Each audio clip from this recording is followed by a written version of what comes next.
BRS ఆవిర్భావ దినోత్సవం సందర్భంగా రేపు అన్ని గ్రామాల్లో గులాబీ జెండా ఎగురవేయాలని పార్టీ వర్కింగ్ ప్రెసిడెంట్ కేటీఆర్ పిలుపునిచ్చారు.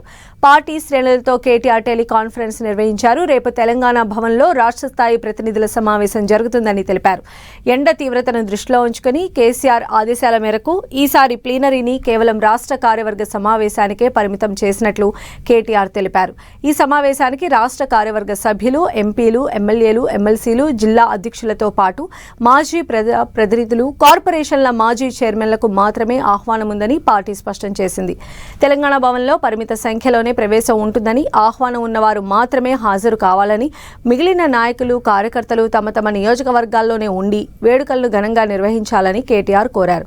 పార్టీ ఆవిర్భావ దినోత్సవం సందర్భంగా ప్రతి గ్రామం, మండలం, పట్టణం, జిల్లా కేంద్రాల్లో పార్టీ జెండాను ఆవిష్కరించాలని కేటీఆర్ పిలుపునిచ్చారు. ఉదయాన్నే స్థానిక ప్రాంతాల్లో జెండా పండుగ ముగించుకుని మధ్యాహ్నం 1:30 కల్లా హైదరాబాద్ చేరుకోవాలని దూర ప్రాంతాల నుంచి వచ్చే ప్రతినిధులకు సూచించారు.